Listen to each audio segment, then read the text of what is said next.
All right, well, we come to now the segment that is my favourite segment of the evening, and that's where we bring on our guest speaker to come and talk to us about what their specialty is tonight and what really interests them. So tonight, our topic is all about accessibility. Well, in fact, it's about digital accessibility and really helping you to tap into an untapped, highly profitable market niche using digital accessibility. So here to speak about that tonight is Narelle Gatti. Now, Narelle is a certified accessibility auditor. She has over 30 years experience in digital technology. So she's only new to the game. So she's got lots and lots of experience and all that there.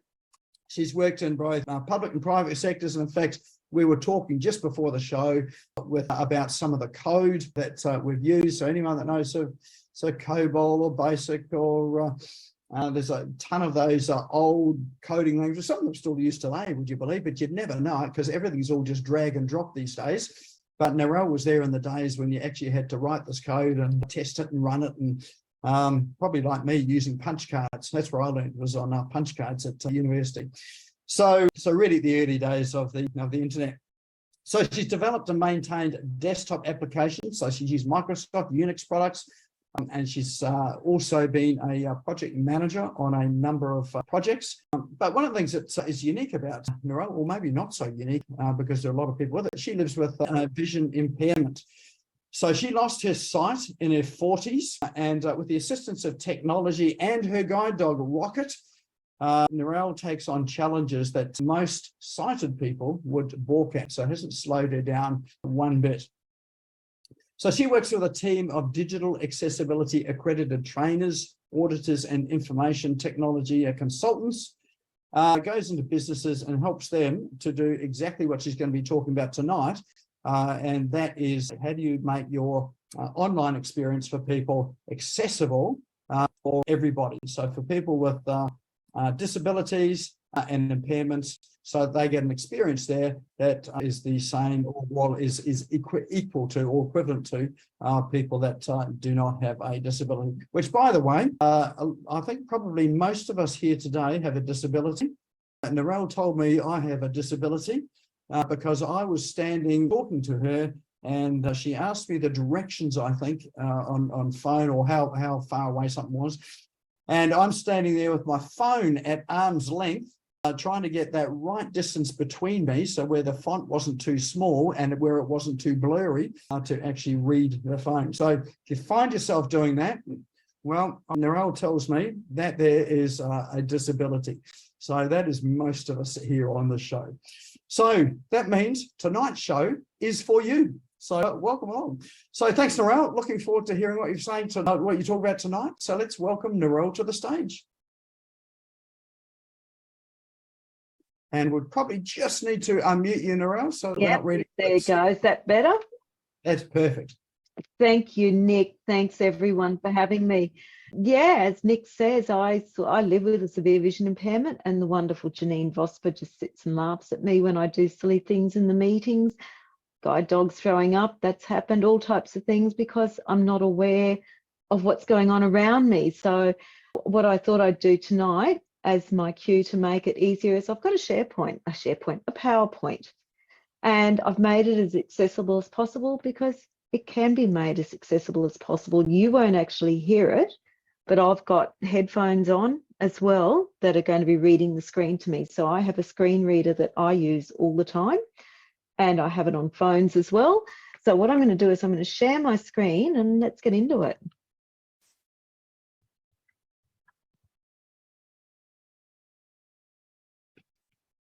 Okay, can you see that, Nick? Yep, that is perfect. Right. Okay. So look, what I want to talk about is exactly this. It's accessibility, digital accessibility, but it's a conjunction of a few things. And really what digital accessibility is, it's communication. That's all digital content is.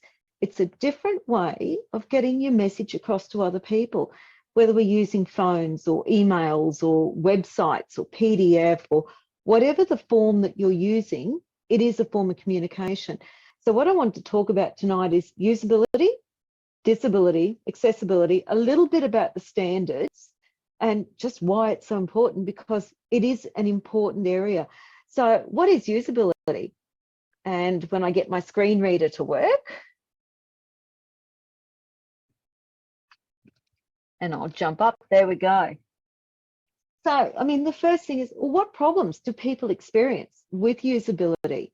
You know, it could be anything from bad color on a website, it could be bad font, it could be the information is just not there, or you can't find the cart for whatever reason it is, or you're trying to use a mouse and it's not set up properly for a mouse, or you're on a mobile phone and it's not set up properly for a mobile phone, which is shocking considering what 80% I think now is the number of searches and things are done on mobile phones, but it does happen. So that's what we're looking at. You know, usability is, you know, can be too complex. It's, you know, use of abbreviations, use of complex words. Look, it covers everything.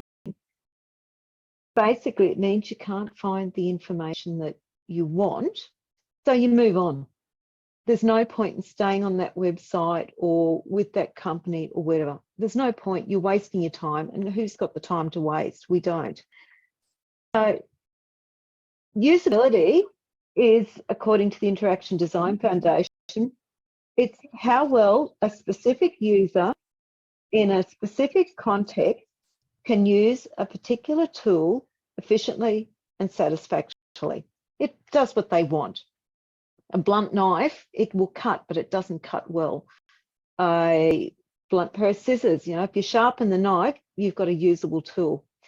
So really what we're saying is digital communication should be easy, efficient to use, effective, understandable. It's no point if it's not understandable. And if it's not understandable, it's definitely not effective. Tolerant of errors.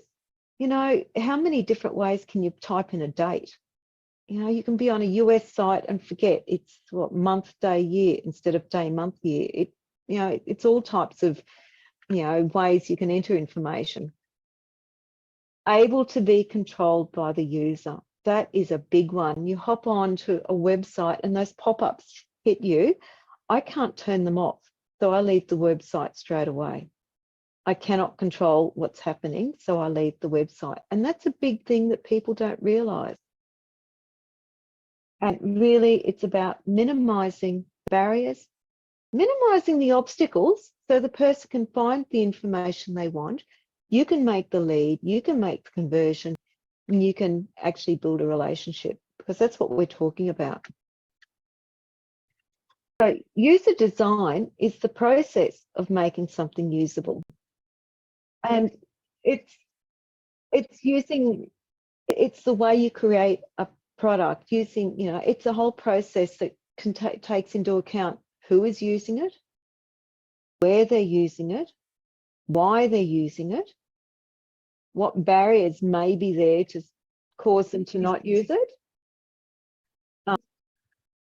when they'll use it, where, and as I said, why they're using it. Sorry, I was just getting my mouse to catch up with me. And that's what user design is. User design, in a lot of ways, at times seems to go for form over function, and it's really got to be turned around. Put your functionality in place, that the button always does what it's meant to do. Then make it look good afterwards. If the functionality is not there, you can have all the form, all the looking good you like, but it's still not a useful shop front for you in the case of a front page of a website. That's what it really comes down to for user design. It's making something that works for your client. And like there's a lovely lady called Kate Smith, and between her and Janine Vosper, because I will reference Janine a couple of times, and as they've said, you know, in our morning tea marketing meetings, really, it's not about you and what you like. It's about your client and what they need. So accessibility is, according to Cambridge Dictionary, it's being able to be reached or obtained easily. It's the most simple thing that we can have. It's being able to open that cupboard if you're very short and reach the coffee. It's being able to look at the screen and know how to write an email. It's accessible. It's being able to enter a date. What I'm particularly talking about in digital accessibility is that two-way conversation to make communication and to build the relationship between you and your client. That is what we're talking about with digital content anywhere. It's passing information so you're both on the same page. So really, the first thing is understanding the client's communication needs. And I was telling Janine a story a while ago, and it happens so often. How often do people say to their clients, how would you like that sent to you?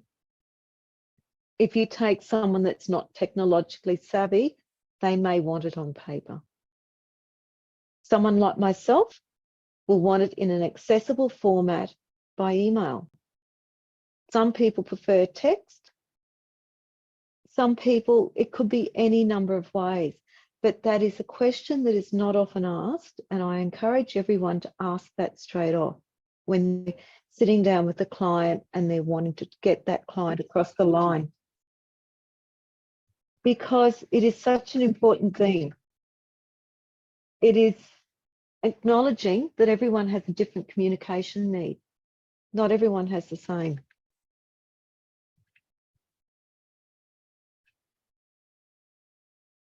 And it needs to be, you know, and the information has to be understandable, regardless of the tools and regardless of the abilities. And I'm going to quickly show you, well, I can't really show you screen readers, they're a bit hard, but I'm going to talk to you about different tools that are used out there. And you'd be surprised the tools that are considered to be assistive technology tools. And we're talking inclusivity and diversity. And really, at its basis, it's like everything, it's good design. It's avoiding the garbage in, garbage out, which is a term that I remember learning way back in the late 80s, early 90s through uni and when I first was working in IT. It's put in good, clean information, good design, considering your clients, and add a few strategies and techniques, and you've got a good, accessible content, regardless of whether it's PDF. And don't forget, this applies not just to websites, it applies to your emails, your Word documents, your Excel, PowerPoints. You can't see it, but this PowerPoint is accessible because I've got it talking to me. It's talking to me in a logical way so that I can understand it. It can be put into Braille, and again, it would still work. The contrast is there so that anyone with some type of contrast issue, I've tried to ensure that. It is ignoring all the pictures, which for me is useless. I don't need the video, the images. I've told it to ignore it. And one of the other things, good accessibility, is ensuring that your website can be found. And one of the biggest things people don't realize, digital accessibility enhances your SEO ranking automatically. And it's just such a simple thing when you think about it. And websites, simple, easy to use, readable. Where does the two of them meet? Okay, Tim Berners-Lee is the guy that invented the web. And the reason, and there's his, hang on, I've got to get it right. The power of the web is in its universality. Access by everyone, regardless of ability, is essential. And that's what he envisaged it to be. It's not, but that was the ultimate goal. And Tim Berners-Lee, after he did all that stuff, he and a group of people went and set up a company, a not-for-profit called the World Wide Web Consortium, W3C. And that's where the guidelines that I'm going to be talking about come from. So it's not just him, it's Microsoft, Google, Oracle, all the big techo companies, your universities, people like me that are passionate about it, developers, we all have input into these guidelines, and it's worldwide. And they, what they're saying is that anything that limits a person's access to information is a communication barrier. It's a digital accessibility barrier, which is what Tim Berners-Lee with the World Wide Web Consortium and all the work he's done wants to avoid. So what barriers? Colour. How many times do you see colour contrast is, not that bad, not that different. So for me, if I put navy, black, dark brown, all those same intensity, I can't tell the difference anymore. If you'll notice here, I've got black writing on a white background. It sticks out, it's readable. I've looked at the font type as well and tried to make sure that that's a very readable, easy on the eyes and easy on the brain. So there's not a lot of processing of the actual letter itself to make it readable. Noisy rooms. Naming conventions, they drive me crazy at times. Click here is a terrible thing to put on a link. We don't know what you're wanting us to do. Click here, it could be click here to take us to, who knows, the AFL game that's going. It doesn't mean anything. Naming conventions are a terrible problem. Bad lighting, noisy rooms, bad structure on anything is a terrible problem. And by that, it can be readability, reading orders out. Even the way you design your tables can inhibit or cause accessibility errors. Bad formatting, that's a really big one. Not putting alternate text in on images, all of those things. And one of my pet hates, considering I can't see, is videos without captions, because you're automatically cutting out anyone with a hearing issue.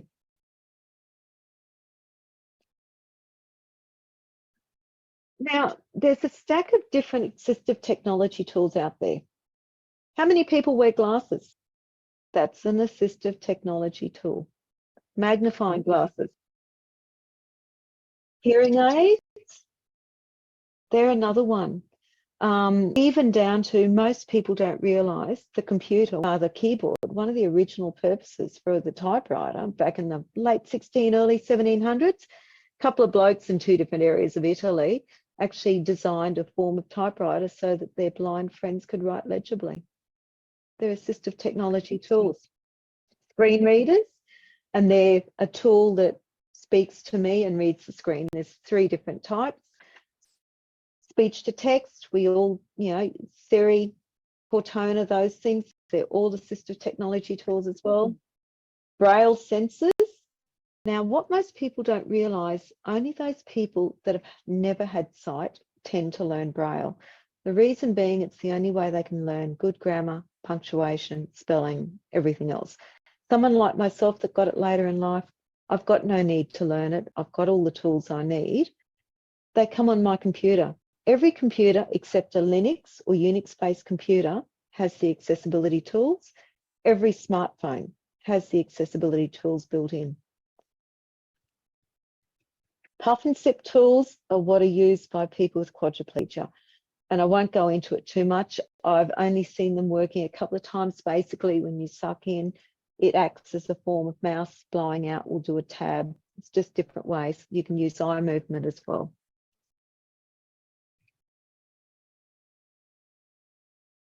Mobile phones, as I said, a lot of those things. Kiosks, they're a form of computer. They need to be considered as well. You go to the shopping centres and you type in, I want to go to Bright Eyes or the chemist or whatever. Those are considered a computer and they should have accessibility tools built in. A lot of them don't. And like anything, all the tools that we can talk about, they're only as good as the design of the web page or the document. And a classic is how many people have tried to read the terms and conditions on when you buy a house or rent a house. The font's very small and it's nearly unreadable. When you make a major sale or a purchase, that is an accessibility barrier. It breaks so many rules, it's not funny.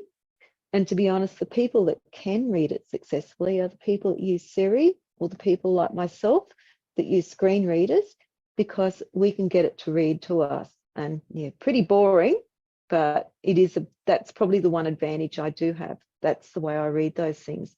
My husband doesn't read them. He leaves it to me now. And why make them accessible? Some stats for you. And this is where I'm hoping you go, oh, wow, there are 4.4 million people in Australia with a disability, and that was the 2018 census. There was about 800, 900,000 people back in 2018 that said English is a second language, and it caused a lot of communication barriers. We're, with those two figures, looking at the population of Queensland. That's a fifth of the population of Australia, just under a fifth. Who can afford to ignore a fifth of the population? And that's what happens when digital accessibility is not included. That's a huge percentage.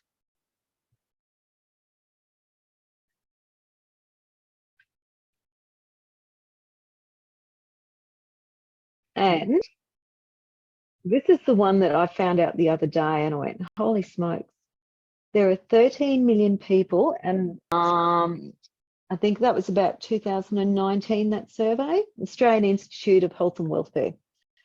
13 million people, approximately, with chronic long-term eye problems. It's half the population of Australia. So 549,000 had colour blindness. So if a website doesn't have that built in, how many people are being not catered to? 411,000 with cataracts. That's blurriness. A few issues there. We all know people, or some people will have had it themselves. 244,000 with macular degeneration. Again, that's one that can affect what you can see, all types of things.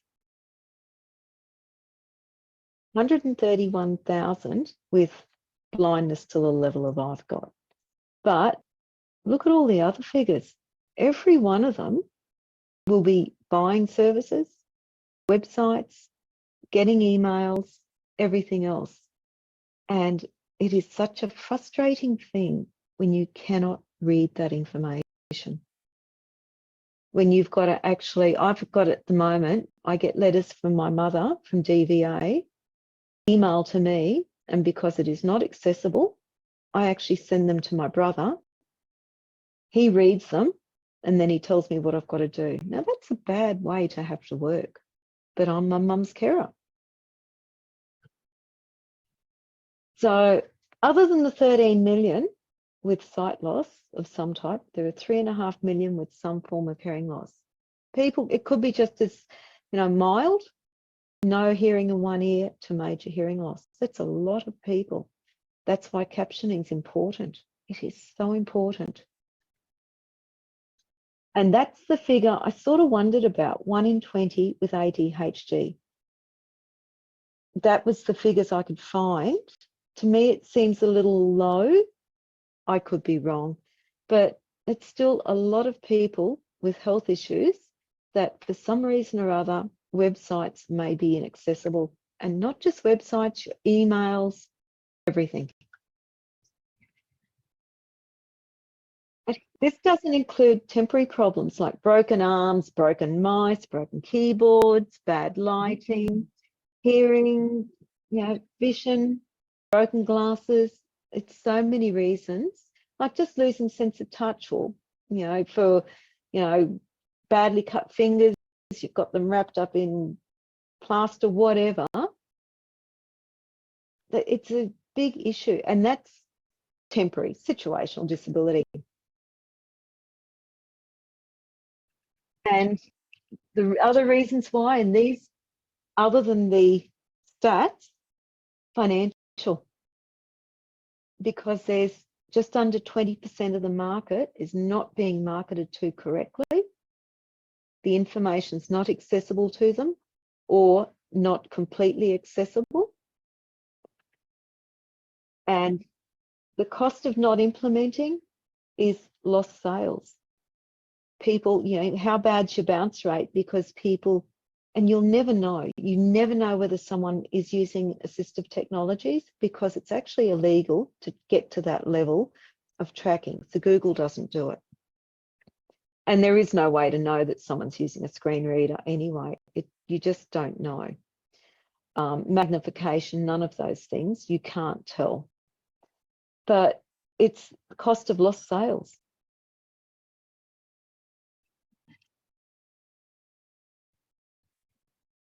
And word of mouth's a big one. A couple of months ago, and this is how quickly bad things that happen get around.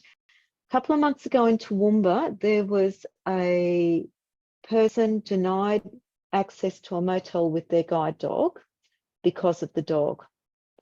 Within 20 minutes, I'm in a guide dog handlers group. They got onto our group and said, someone help me, I need to find somewhere. I'm in Toowoomba, I need to find somewhere to stay. 20 minutes. They put the name of the motel up, so we all knew which motel not to ring. 4 or 5 people hopped on and found somewhere else. By the end of the day, it was on the news, everything else. That is how quickly news gets around, and we're all aware of it. But word of mouth too can also be good. There is, and I'll tell you a classic, is Burrito Bar. I go to Burrito Bar a bit because I can actually hop onto the website. I can read the menu. Food mightn't be great. I don't care.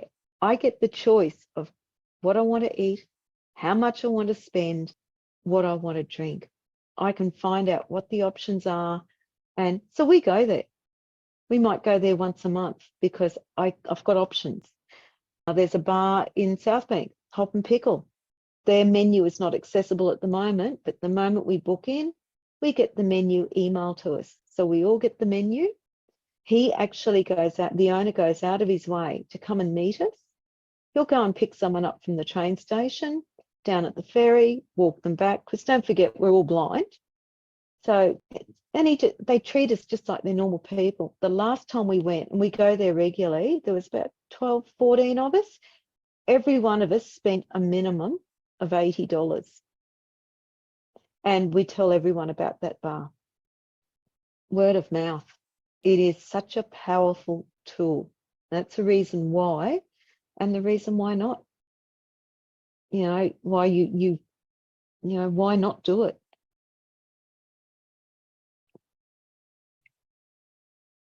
Practicality of use of websites. One of the guidelines says, no matter what tool, the website should be able to be viewed on all tools. So that means the website has to be viewed, made with the mobile phone in mind, with the tablet, with the computer, with the braille sensor, with the screen reader. It has to be a multi-purpose tool.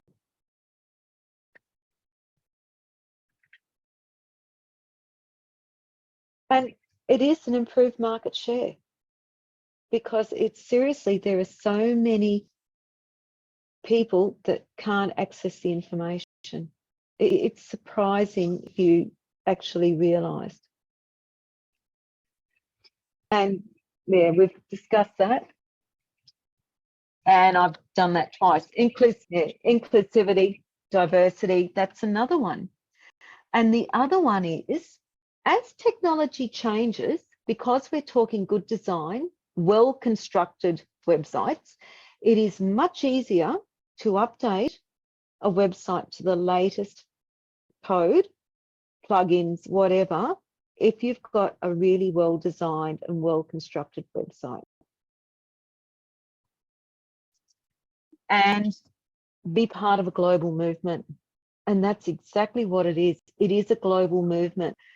There is a push now, the federal minister, and I'll talk more about this in a minute, but the Australian federal minister is looking at updating the Australian standard to be current. Right now it's not. New Zealand, it is current. The US, it is current. It's throughout the world. And being compatible with other technology, and that's exactly it again.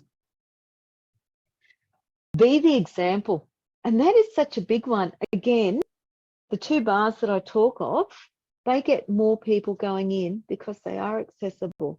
I mean, the hop and pickle even goes down to when they put the glass in front of us, they actually will say, Narelle, the glass is directly in front of you. Or if they put the plate of food in front of me, they will say, Narelle, I've turned it so the chips are on your left, your burgers on, or whatever it is. It is such a good example of what true accessibility, great communication, and great service is. And then there's corporate responsibility. And if you hit the bigger firms, and like government is meant to, Australian government meeting the Australian standard, they don't. The Queensland government's meant to be meeting the WCAG 2.1 level AA, they don't. And I'm being really nice and quietly mentioning it to them because it frustrates me. If I go to the department, I have to take my mother to hospital and I cannot find the information I need, it's frustrating. And the reason, the only reason that it does cost a tiny bit, but what you get back is much more than what it costs. And it's like any practice or any new thing, that when you start doing it, it just becomes second nature. It's like you all use Control-C to copy. That's how simple this is. The Australian law, okay, the standards here in Australia are maintained by Standards Australia, the guidelines. The actual standard is ASEN 301-549:2020. That's equivalent to the Web Content Accessibility Guidelines to version 2, level A, I think it is. Now, the current global standard is version 2.1, and 2.2 is due to be released 2 weeks' time. So Australia is behind the 8 ball already. And the levels, there are 3 levels, A, AA, and AAA. A is the most basic. We don't recommend anyone just go to A. It doesn't give your target audience enough assistance. AA is beautiful. It's not much, it's actually very easy to go to AA. It's very simple. AAA is very expensive. You know, when we have cyclones and you'll see the premier there and you'll see someone signing off to the left or the right. That's a AAA standard. Extended audio description, some parts of audio description, high contrast of a 7:1 ratio, complete operability, they're AAA standards. We don't recommend going to that. That's too expensive. And mostly, actually, I can't think of an area where you really do need to go to that unless there is an extreme reason, such as cyclones and things like that, which the government should do. You know, natural emergencies. Now, this set of guidelines is backed by the Disability Discrimination Act 1992. You can never, ever get sued for not being digitally accessible. However, you can be sued for discrimination, and that does happen. And I've got 2 examples there. So the Human Rights Commission becomes involved, and the first process is mediation, which obviously business brings in lawyers and different things. And actually, there's one more example that's just nearly finished, and it ended up at the UN. So the one big example is the Sydney Olympic Games. You could only buy tickets online. People that were blind were not able to buy tickets. So a guy called Maguire took them to court and he got compensation for it. And he should have. He could not go and attend the games because he couldn't buy the tickets. And, you know, some people would say, well, get your support worker to do it. Part of being independent is being able to do things for yourself. And that's important. Everyone likes to be able to do things themselves. The second one is Coles, and I can never remember the name of the lady, but online shopping. A lot of people with disability and a lot of people without disability buy their food online. Coles were taken to the Human Rights Commission, and they actually had to redo their online shopping to make it accessible. And she didn't want compensation, she just wanted it accessible so that she could go and buy her groceries online, which gave her independence and gave her choice. The other one, and about 6 years ago, there is a lady called Lauren Henley, and there is meant to be, and I can never remember the percentage of audio description on TV. Australia didn't meet it. She went to the Human Rights Commission. She was basically, yeah, okay, whatever. She took it to the United Nations and she won. So now, I think it was by the end of March, the Australian government and the ABC had to work out how they were going to put more audio described shows onto the ABC. And that's why now you're starting to hear ABC has released more audio described shows. She had to take it to the the UN to get it, but she did it, which means I got to watch the Bluey cricket special, and I so wanted to hear that. And it was so good, I watched it twice because it was accessible. So the Australian standard is used Italy, Japan, UK, Europe, US, New Zealand, all first world countries, even down to a fair few of the third world countries. They all enact levels of it. Not the same level all the time, but it's there.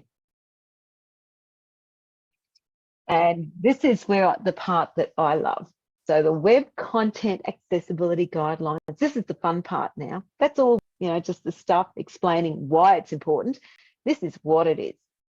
The Web Content Accessibility Guidelines were created by the World Wide Web Consortium, W3C. It's a series of guidelines, just like there's guidelines on how to write HTML and what makes good HTML and what makes bad HTML and JSON and jQuery and VBScript and all these codes, SQL, even SQL. There is standards and guidelines created by the W3C on how to write all these things. They realised that not all websites were accessible, so they created a web accessibility initiative. Why? And out of that's come the Web Content Accessibility Guidelines. There's only 4 principles around it. And it is said it's implemented worldwide, version 2.2, and it covers everything. The best part, version 3, it's not in draft yet. They're doing a lot of work on it. It's even going to cover virtual reality. That's how awesome this is. So we've got 4 principles, and the acronym for it is POUR, P-O-U-R. And the first one is perceivable. And that is, if you look at this screen, everything on the screen has to be considered for accessibility. So I know from memory there's a B somewhere, left or right, wherever it is. I've actually said ignore it. For me, I don't need to see it. But anyone else, if it's zoomed up, zoomed down, no matter what, it's still recognisable as a B. We look in perceivable at the font size, we look at the type of font, we look at colour, we look at video, we look at animations, we look at anything that, any element of the screen comes in under perceivable. It's got to be recognisable. It's got to be distinguishable. The next one is operable. An operable looks at how you're accessing it. Are you using a touch screen? Are you using screen readers? Are you using a mouse only, keyboard only, braille, voice only, voice to text? And don't forget, this all applies to PDF. There's PDF. There's anything that goes into your website. If you've got a PDF download, if you've got a video, if you've got audio, imagery, fields, forms, anything is all covered by these four principles. So operability says you should be able to access it using a keyboard only, using a touch screen, a mobile phone only, mouse only, and there's a whole series of tests in and under it. And then there's within perceivable and operable comes things about videos, that it's got to be captioned. If you're not using audio description, you have transcription for a video. If you are, and that's for people that can't see. Captioning is for people that can see but can't hear. And it's quite interesting. My niece was talking to me the other day, and she does not watch Netflix unless the captions are turned on. It annoys her partner like crazy. And I said, don't you find it frustrating, the bad grammar and the bad punctuation? And she says, yeah, but I like to have the captions on. I feel better, Auntie Rel. I don't miss anything. But in perceivable comes bad grammar, eliminating grammar, eliminating bad grammar, eliminating bad punctuation, spelling, bad spelling. How many times do you see on YouTube or Netflix or any of those things, they've just done automated captioning using AI tools. They've not gone back and checked the grammar, the spelling. The moment you don't do those things, you're actually losing people, because you're not getting the message that you want to get across, or you're getting the wrong message. Captioning is important. Colour, making sure that the contrast ratio is 4.5 to 1 at a minimum. Thinking about the type of images you use. Don't use word art. There's a whole suite of rules just in the, even down to the types of menu you use on a website. If you use hover, a menu that's activated by hover only, that means anyone like myself will never see what other services you've got, because we cannot access that part of the menu. And it happens so often, you'd be surprised. Even down to labeling, headings, labeling, and that comes into the third one, understanding. And it's thinking about your wording you use. It's thinking about the level of wording. And one of the examples I always give is, in a previous job, I actually worked in the electricity industry, and we often had electrical engineers from Germany, from India, all over the world. And if we used, like if we were writing up a system document or a usability guide or whatever it was we were writing, we had to keep in mind that we couldn't use Aussie slang, because they had no idea what it meant. If you had used a word that was quite technical, you put a definition at the back of the document. It's little things that make it understandable, but you keep to the KISS principle with understandability.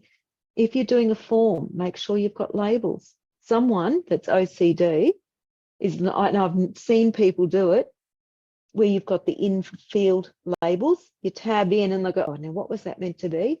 So they tab out, they refresh the screen and tab back in. Or people with short memory spans, people that are in a hurry, they enter the wrong information in the wrong sites, get frustrated. Having a label and then the field solves the problems. Error, identification, that you put in what type of date format you want. If you want to restrict the information, use a drop-down box. Restrict it. It's very simply done, but it guides them in the information that you want them to enter in that form. Saves you time, so you don't have to clean up as much information. Saves them time. They know what they've got to enter, and makes the user experience more enjoyable. The last one's robust. And robust is that there shouldn't be any coding errors. There should be help if it's needed, things like that. That it does work on a mobile phone and on your tablet and on your computer. And there are tests that, most standard web developers can't do. I do it because I use these tools myself. So I test and make sure it does work on a number of browsers, because different browsers will do things differently at times. You can't get away from that. The conformance here in Australia, and why I put it in, it just annoys me. In Australia, you do not, you can basically go and say, yeah, I reckon my website meets the guidelines. I've read the guidelines. Yeah, I reckon she's done. The analogy I use is if you're going to go and change the oil on your car, make sure your windscreen wiper fluid's there, give it a bit of a clean. Yeah, your tyres got 1,500 more on your tyres, and you write out the roadworthy certificate yourself. That's what can happen here in Australia. And I'll be honest, I'm one of those that are pushing to have it mandatory that it is done by someone else for a few reasons. One of the first reasons in IT, you never do the final testing of your work yourself, because you only ever test one way when you do it yourself. It's just what happens in IT. You get so used to doing it, the keystrokes, anything, you will not find errors that someone else will find by the testing. Number two, get people with disability to test it. They're the ones that will find the errors that other people won't find, because they on a daily basis, an hourly basis. And there are people that do that. And number three, you're being inclusive. You're saying that you care about everyone, and it's going to build your market again. The moment it's audited properly, you get a certification that says this website meets the W3C standard. That adds to your SEO. And then you get people like me that, big mouths, we tell everyone, and we do. Like how many times have I mentioned Burrito Bar tonight? Because their menu is accessible. It's just simple stuff. It does make a difference. I'm not sure what's on the last page, contact information. So that's what I wanted to talk about. And all I can tell you is it is so important. The Olympics are coming. The Paralympics are coming. We are going to be exposed to people from all over the world with different levels of language, different disabilities, different abilities, and that's important. It is different abilities. So let's all be inclusive and put in digital accessibility. Is there anything I can answer? I'm not sure whether I've given you too much, not enough, because I can't see anyone's faces. Excellent. And I think if anyone's got any questions to ask, don't drop it into chat. Unmute yourself and come and ask a question. And say your name, please, because obviously I won't know who it is. Actually, that's a thought. It's Paul here, Narelle. Good to see Thanks, you. Paul. Hey, Paul. So your screen reader can't read things like the chat box? It can. I actually had to turn it off because it was annoying the heck out of me, because I was trying to concentrate, and that's why I was getting lost a couple of times, because what the screen reader does, it reads anything that pops up. So if an email had come in, it would have jumped to the email. So I actually had to turn the notifications off as well for that, and then it would jump back to So the easiest way was to and like for me, it is keystrokes. And I could lose my place in the presentation. So I've learned to turn off the chat box, turn off my emails, and then I can concentrate on what I'm trying to explain. Yeah. You've done very well. Oh, thanks, Paul. Did I give you the information you needed, Paul? Yeah. I could see you sort of having a little niggle about videos that don't have captions. It's not a niggle. It is. Yeah, I know. Because we spoke about it ages ago. And it wasn't at you. Yeah. There's a lady over in the US called Merrill Evans. She is deaf, and her take on things is really interesting, because she's saying, there's 3.5 million people in Australia. Yeah. But things like the TV shows, if I watch stuff on Netflix, I always have the captions on too, because so often they're in, like, it's a bit like you not being able to see the image. But the TV shows, they're so wrapped up in what they're saying. And what did he just say? Hang on, can I go back? Oh, it's a TV show, it's gone, you know. So, yeah, it's often good to have, and that's someone with, well, shall we call it normal? I'm not normal eyesight and hearing. So I can imagine how difficult it would be if you're hard of hearing or hard of seeing. Yeah. So yes, I might put a little bit more effort into some of the work that I do. Thank you. It's appreciated. Not streaming 8 hours of conference. No, you've got to be reasonable at the same time. You really do have to be reasonable. My standard thing is every 5 minutes of video can take me, depending on how many people are involved. If it's one person, I can caption it in 15, 20 minutes. But if there's 4 or 5 people talking, it takes ages. Because then you've got to do voice recognition of who was that. Yeah. But I should be doing it. I acknowledge that, and thank you for. I should be doing it for when I make a 2-minute video promotion. Yes, definitely. Yeah, good. Thank you. You're welcome. Excellent. Thanks, Paul. And we've got Roz has got her hand up there. How are you, Roz? Hi, Roz. Going well. Hi, Narelle, Nick, and everyone else. Yeah, I did put in the chat a question. What font is this document written in? Was my first question. So what font do you use that? Okay. I tend to, the headings, if I do headings, I use Verdana. And it is a serif. The rule is you can use serif for headings, but your body, you should use sans serif because it's easy to read. You're trying to get the brain to concentrate on what the words are and not what the shape of the word letters are. So I do prefer reading sans serif personally anyway, not that I'm my sight's okay, even I'm wearing glasses. I do find sans serif a lot easier to read, and certainly the colour is important. It's been very helpful because I know a lot where I work is a disability support work provider, and I'm not sure how optioned the website is. I don't have control over that, but I can look at it with a new light now. I would suggest, and most NDIS, most service providers, their websites are not accessible or limited accessibility. And it is a real bugbear for those of us with disability because it limits our choices of who we can go and work with. Yeah, I mean, as you're explaining, I'm trying to envision what do I remember, because I went through every page to just proofread it, but that's all I was doing was a proofread really, because I did find just a few small errors.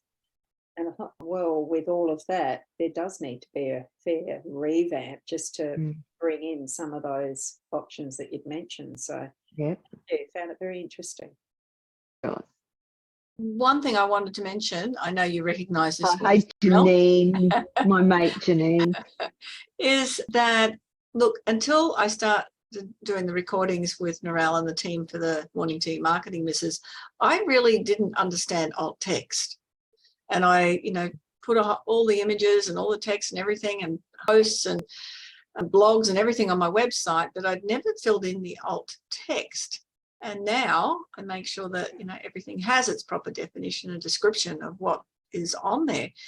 But that's only sort of since the start of the year. And well, I got my VA to go back to all the images on there to do them, because they're so important that they all have that on it. So that was big learning for me. Thanks, Narelle. Oh, you're welcome. And don't forget alt text, it's got to be succinct.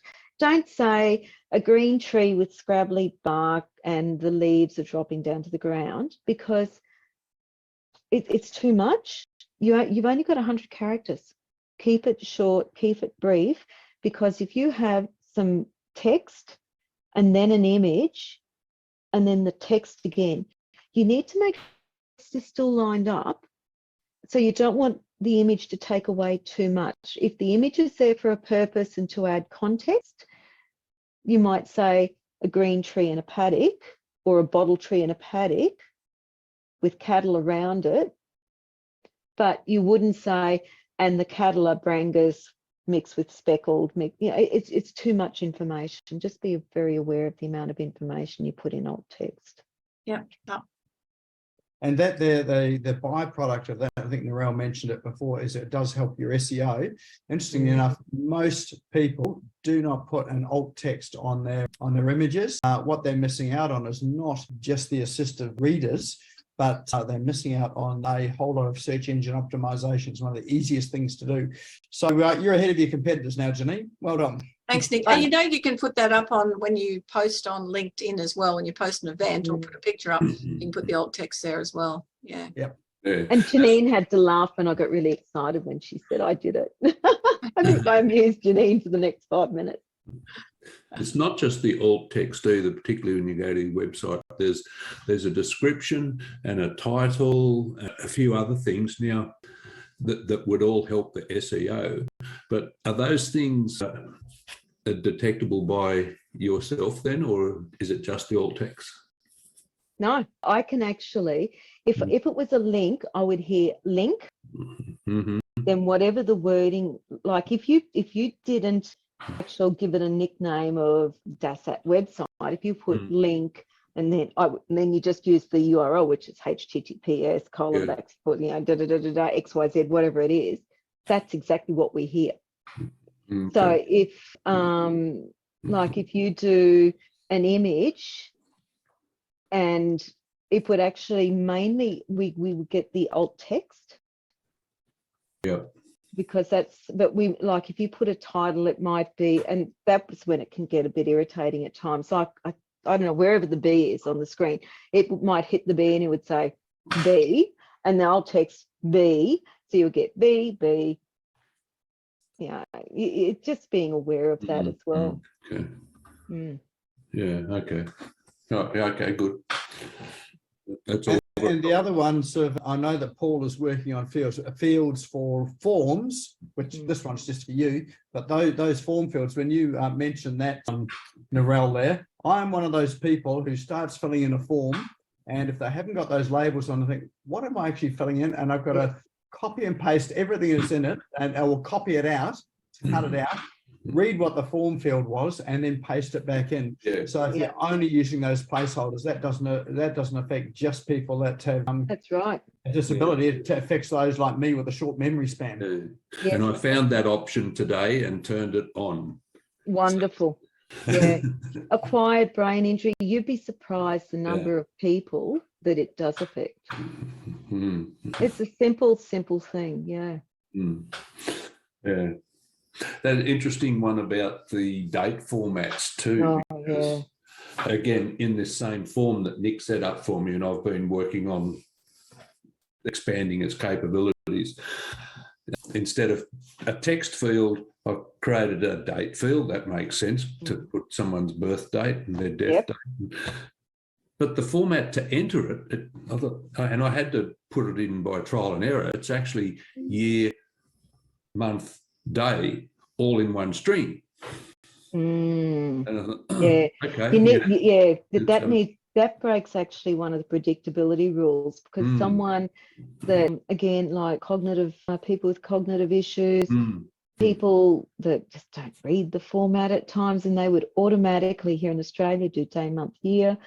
US, they would do month, day, year. It is one of those, and that's where I really struggle. Being an old coder, I used to be able to control the formats of the dates, and I would, you just do that, fix it.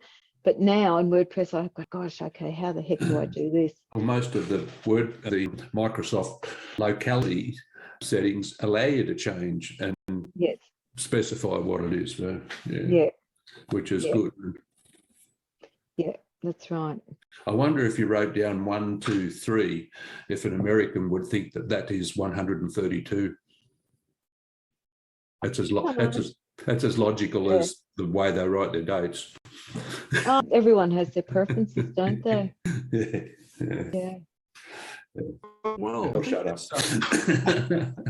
I don't mean to interrupt your flow there, Paul, but it's probably time we're getting towards the end.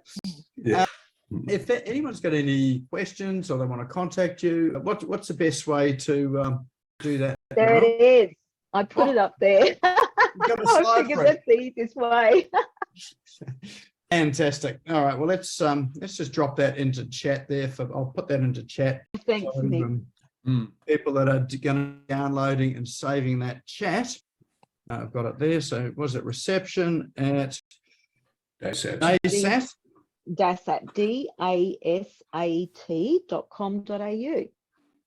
.au. Yep. All right, we've got that in chat, and 0427 100 383. That's me. Perfect. Excellent. And what I always say, don't forget, our group is majority of us are blind. Leave a message, because we will turn our phones off or turn the sound off when we're in meetings. So therefore, we've got no indication of whether there's a message or not, other than the fact that missed phone call. So we always say, yeah, just always leave a message, then we will ring you back. Excellent. Well, that's been very eye-opening, Narelle. There were some things in there that I recognised about myself. So thank you for pointing out some of my disabilities that I didn't realise that I had. Oh, now, yeah. Yeah, but also as someone that codes in the web and has been in the online space for a long time as well too, I'm aware of some of these accessibility items and protocols that are available online. But there's some things that I'm not aware of as well. And so you're brought some of those out tonight. Even simple things like the 4.5:1 contrast for colours. So it's a big thing. Some of the funky designs you see on websites are like green on green, light green on dark green, which must be terrible for accessibility. So people just leave the website. It's easier. Yep. So a good design doesn't necessarily mean, well, I should say good looking design doesn't necessarily mean good functionality. So, and that's always the thing that, people, I suppose, need to consider when they're building their website as well.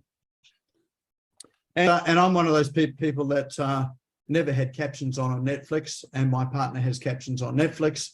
And so now I've learned to live with captions on Netflix, and I find myself reading these captions as well. I can't draw my eyes away from the captions. How's the grammar and punctuation on it? I'm always curious. Oh, yes. Well, actually, sometimes the words that they have are not exactly the words they speak on the screen. Especially swear words. So, they never put those into captions. They turn it into something else. So. But thanks again, Narelle, for the show to talk to us and enlighten us tonight. Now, we do have a door prize for tonight as well, too. So tell us about that. Okay, what it is, it's a 20-minute, it'll be a Zoom session with me, and I'll talk you through how to make your email signature accessible, because that's one of the most important things in your email. Yes. Won't be just using a photo, will it? Oh, no. Yeah, I've seen so many signatures where the whole thing is in a JPEG, all the words, everything. Lots of people have got that. Lots of programs out there with that as well too, and highly inaccessible. That's right. Yes. All right. Well, let's draw our prize. So we've got a special way of doing this. We have a wheel of names that is coming up on the screen. So it's a spinning wheel. We've got everybody's name is on the show in there. So they've got a slot on the wheel. And of course, you need to be in the room today to win the prize. If we draw it and you've left, well, we'll never know, will you? Because you've left, we'll just redraw it again. So, JM, let's spin the wheel and have a virtual drum roll, please. The wheel is spinning. And it's going to land on the name of Jay. It's Jay. Jay, that'd be Jay Stewart. Are you in the room, Jay? I didn't see you, Jay. Jay is not in the room. I know he's getting prepared for a BX networking meeting, his very first one that he's running tomorrow as the team leader. So he's probably gone off to learn a script. So unfortunately, he doesn't win that. So someone let him know. I'll let him know when I see him. Let's draw it again. All right, so the wheel is spinning once again. It just crept past Paul Sheaf's name and it landed on Hey, Ron Ronnie. Nesbitt. Are you in the room, Ron? Oh, he's gone too. I think he's gone as well. My goodness. That means everyone's all in with a chance again. So let's hit that spinning wheel again. So we're going to be eliminating all these people that have just sort of ducked off early. And this time it is going to be Janine Vosper. Hey, Janine. I said to myself, this time it'll be Janine Vosper. So it was. Thank you. There you go. Intention. That's all about intention, isn't it? It absolutely is. It didn't work on the Excellent. golf course today, but anyway. Yeah, well, that's a whole different game, that one, isn't it? So, yes. Excellent. All right. Well, look, thanks again, Narelle, for coming to share your wisdom with us tonight. So glad I caught up with you in Brisbane to have a chat about that. And such a good topic for tonight's show as well, too. So let's give Narelle a big virtual round of applause. Yeah, good on you, Narelle. Thanks, you. Paul. Thank you very much. Janine. Thank Everyone you. was clapping, Narelle. Oh, you're We're all wonderful. Thanks, clapping. Janine. Thank you. Very informative. You. Thanks very much. Now, if you do want to watch this again, it will be up on the SmashGo YouTube channel tomorrow afternoon. We will drop all of those links into chat here. So just give us a moment or two. We'll drop those into chat. And then once the links are in chat, there we go. They're all in chat now. You can go and save the chat by clicking those three little dots at the bottom of the chat box. That will save your computer and all of those links will be clickable and you can click on it as you want. If for YouTube, if visit YouTube, click on the link, go to YouTube, subscribe to the channel, click the bell that appears beside the subscribe button. Then you'll get a notification when that video is ready and uploaded to go and watch. Now, a couple of people couldn't make it tonight, so they'll be on watching the replay as well. We'll be back again, same time, same place, next week on Zoom with another sort of excellent session as well. So thanks again, everyone, for coming along tonight. Thanks, Narelle, for coming to join us. And have a good evening. Where else would you be on a Tuesday night? Absolutely. Thank